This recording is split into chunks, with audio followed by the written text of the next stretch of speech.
শুভ সন্ধ্যা বন্ধুরা, তোমরা সবাই কেমন আছো? ভালো আছো তো? নিশ্চয়ই খুব ভালো আছো। আমিও খুব ভালো আছি। আর শুভ নববর্ষের অনেক অনেক শুভেচ্ছা ও অনেক অনেক ভালোবাসা। তো বন্ধুরা, ভাবছি যে নববর্ষের প্রথমেই শুভ সন্ধ্যাতে আমি শ্রীকৃষ্ণের একটা কথা দিয়ে ভিডিও শুরু করছি। শ্রীকৃষ্ণ বলেছেন, ধৈর্য রাখো, সঠিক সময় এলে তোমার সব কিছু হবে, যার জন্য তুমি পরিশ্রম করেছো। কিন্তু দেখো, আমরা সেই ধৈর্যই ধরতে পারি না, ধৈর্যই রাখতে পারি না। আর পরিশ্রম একটুখানি করলেই হাঁপিয়ে যাই, কিংবা মনে হয় যেন না, বেশি করে ফেললাম, আর ভালো লাগছে না, কখন হবে কাজটা, কখন শেষ হবে। কিন্তু এরকম করলে তো হবে না, ধৈর্য ধরেই কাজটা করতে হবে।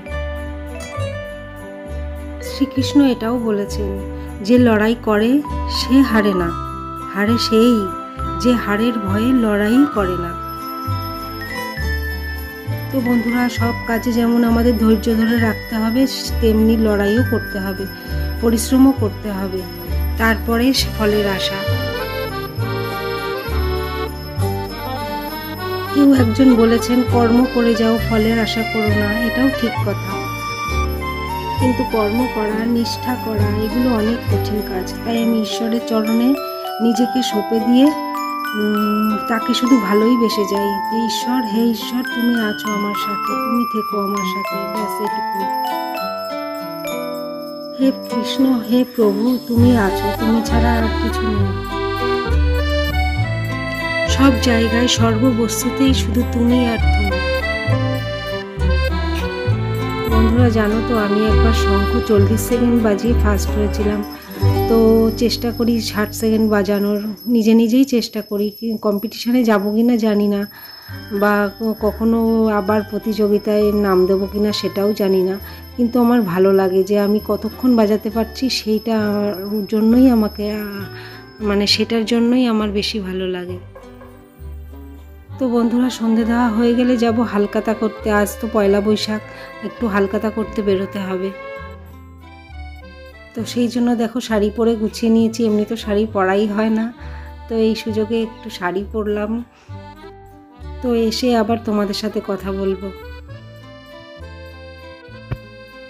তো বন্ধুরা, চলে এসেছি হালকাতা করে।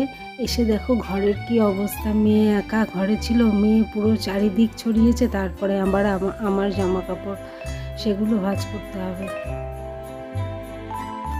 নতুন বন্ধু, পুরনো বন্ধু, সকলকেই জানাচ্ছি যে পয়লা বৈশাখ তোমাদের কেমন কাটলো সেটা আমাকে জানিও। কিন্তু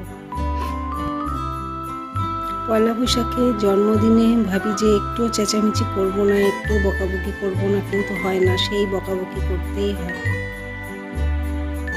আসলে ছোটরাই দিনগুলোতে না আনন্দে আত্মহারা হয়ে যায়, তো সেই জন্য কী করবে আর ভেবে পায় না, তাই ওদের বকাবকি করতেই হয়। কালকে না অনেকগুলো জামা কাপড় আমার ধুতে হবে, তো আজকে পয়লা বৈশাখ বলে আর কাঁচা ধোয়া করিনি, তো সেই জন্য কালকে অনেকগুলো জামা কাপড় হবে, সেগুলো ধুবো। আলনা তো গোছানো হয়ে গেছে। এদিকে ড্রেসিং টেবিলের দেখো কি অবস্থা। অবশ্য আমিও এরকমভাবে রেখেছি কিছু কিছু জিনিস, তো সেগুলো আবার জায়গায় গুছিয়ে রাখছি। তো বন্ধুরা, এখানে দেখো ড্রেসিং টেবিলে একটু ডালের গুঁড়ো পড়েছে, মুসুরির ডালের গুঁড়ো। আমি মুসুরির ডালের গুঁড়ো দিয়ে যে স্কিন কেয়ার করি, তো সেই জন্য এখানে মাখার সময় একটু পড়েছিল, সেগুলো মুছে নিচ্ছি। মুসুরির ডাল না অল টাইপ স্কিনের জন্য ভালো, তবে রোজ মাখা যায় না, রোজ মাখলে ড্রাই হয়ে যায়।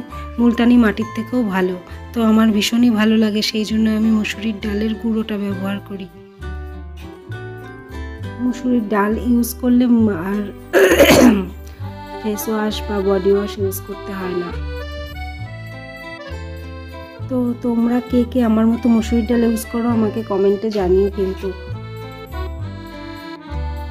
আর যদি তোমরা মুসুরির ডাল ইউজ করে নাও থাকো, তাহলেও তোমরা ইউজ করতে পারো। গুঁড়োটা আর পেস্টটা দুটোই ইউজ করা যায়, দুটোই ভালো। তো বন্ধুরা দেখো, গল্পে গল্পে ঘর গোছানো হয়ে গেল, আর ফার্নিচারগুলো সব মোছা হয়ে গেল। তো নতুন বন্ধু, পুরনো বন্ধু, তোমাদের প্রতি রইল আমার অনেক অনেক ভালোবাসা ও অনেক অনেক শুভেচ্ছা। নববর্ষে তোমরা ভালো থাকো, সুস্থ থাকো, আনন্দে থাকো।